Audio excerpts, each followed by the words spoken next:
Pension के मुद्दे पर लगातार विपक्ष के सवालों से घिरने वाली केंद्र सरकार ने इसकी बड़ी काट निकालते हुए अब यूनिफाइड पेंशन स्कीम यानी कि यूपीएस पेश की है।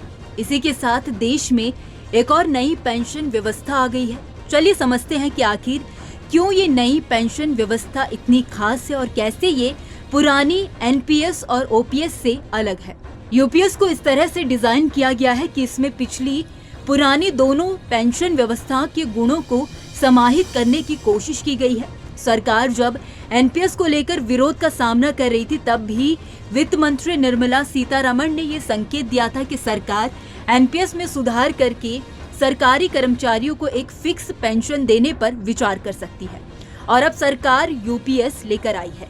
सरकार ने जो यूपीएस पेश की है उसमें फिक्स पेंशन के साथ साथ family pension, minimum pension, gratuity और महंगाई भत्ता जैसे कई लाभ जोड़े गए हैं।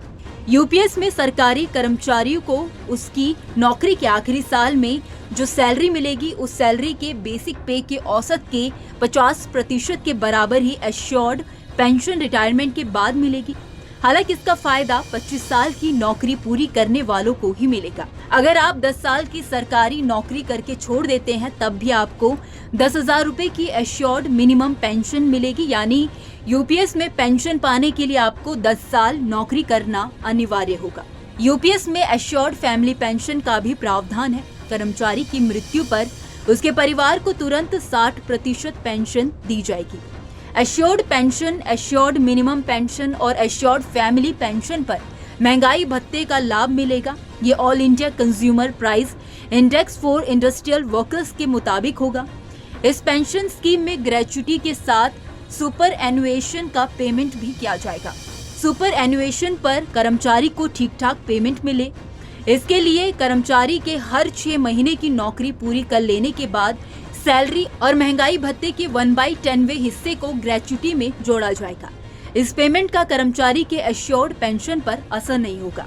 यूपीएस के लिए कर्मचारी को अपने बेसिक पे का 10% योगदान देना होगा, जबकि सरकार की ओर से बेसिक पे का 18.5% जमा किया जाएगा। ये स्कीम 1 अप्रैल 2025 से लागू होगी। अगर बात करें कि यूपीएस एनपीएस से कैसे अलग है तो आपको बता दें कि सरकार ने यूपीएस में एनपीएस की तरह कर्मचारी के योगदान के विकल्प को भले बरकरार रखा है, लेकिन कई ऐसी बातों को जोड़ा गया है जिससे ये उसके मुकाबले ज्यादा बेहतर पेंशन स्कीम बन जाती है। एनपीएस को लेकर सबसे बड़ा विरोध एश्योर्ड पेंशन का नहीं होना था। यूपीएस में इसे दूर कर लिया गया है। एनपीएस में कर्मचारियों को अपने बेसिक पे और महंगाई भत्ते के टोटल का 10% योगदान करना होता था, जबकि सरकार का योगदान मूल वेतन और महंगाई भत्ते का 14% होता था। एनपीएस में रिटायरमेंट के बाद आप जब अपना पैसा निकालते हैं तब 60% रकम टैक्स फ्री होती थी, जबकि 40% रकम पर सैलरी ब्रैकेट के हिसाब से टैक्स देना होता था।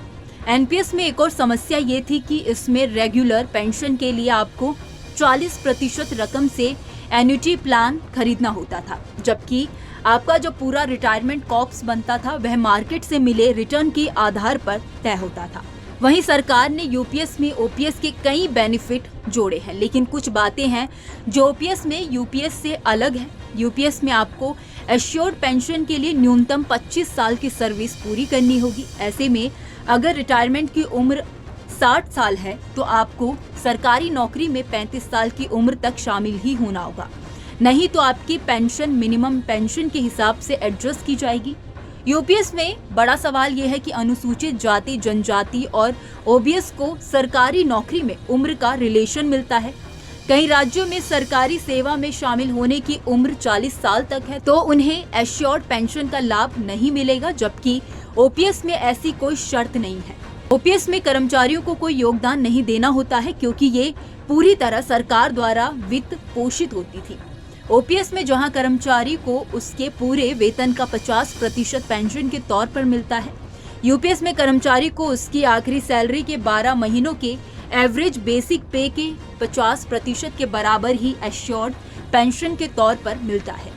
ओपीएस में पेंशन टैक्स फ्री होती है जो यूपीएस में नहीं होगी। इसका लाभ फिलहाल सिर्फ उन सरकारी कर्मचारियों को मिल रहा है जो 1 जनवरी 2004 से पहले नौकरी में शामिल हुए थे।